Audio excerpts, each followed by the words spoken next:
Whether you're short on space, moving, or renovating, your things could end up in self-storage. Actually, there's more than 50,000 self-storage facilities in the United States, many with over 1,000 units for rent. Some have multiple floors, hallways, and elevators with climate-controlled inside storage. Others have one-story outdoor units with drive-up access, and the range of unit sizes alone could make your head spin.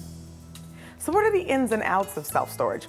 I'm actually here with Richard Montefiore. He's the Chief Operating Officer of American Self-Storage in New York and New Jersey. How are you? Thanks for joining us. Thanks for having us. We have a lot of questions for you, and I want to start with defining self-storage. What is it?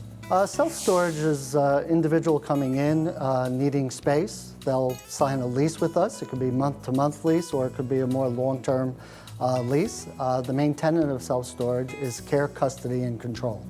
That means that the individual has sole access into their unit. It's individually locked by them, and they can come and go as they need to. And what types of clients do you see here? I mean, who really utilizes self-storage? It could run the gamut. It could be an apartment downsizing or a large house downsizing into an apartment.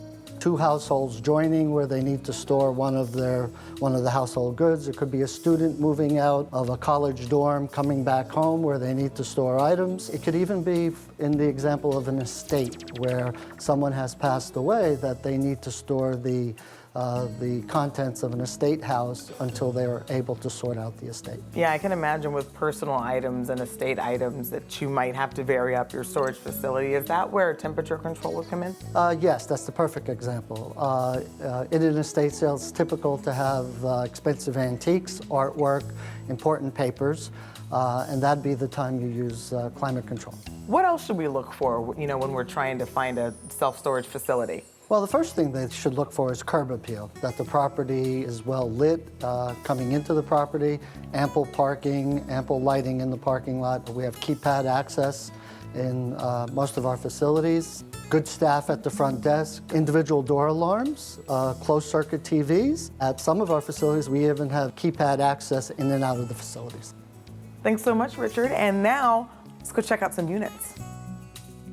Okay, Matt, so say we're at home trying to figure out how much space we'll need for self-storage. How do we do the math? First thing you want to do is you want to figure out your furniture configuration, because your furniture pieces are your heaviest and your bulkiest items. You want to imagine all the furniture that you have in your home that you want to store, and then just press it all up to one wall. Okay, that's going to be your floor space. That's your square footage, length times width. In self-storage, you're paying per square foot. So you want to make sure you optimize your space to save yourself some money in the long run. The less space you use, the less money you're going to spend. Now, after you get your floor space all squared away, then you want to start packing your lighter items and then start stacking them on top of your furniture and start optimizing your vertical space as well. All right, so what's the best way to store our items once we get them here?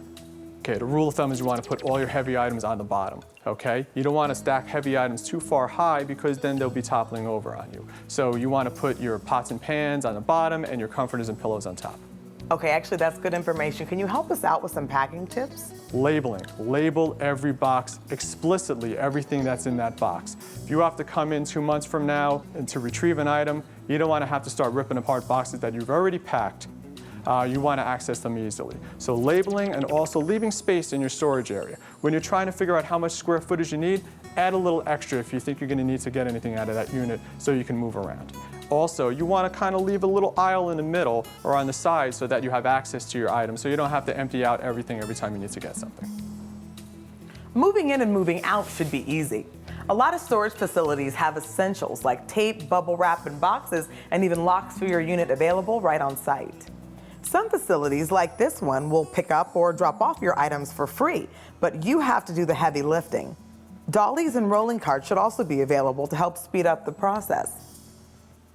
Pricing on storage facilities are regional, so if you're in an urban area, you may pay more per square foot. It's a good idea to call ahead, but if you're really in a crunch and you need a storage facility, you can just show up.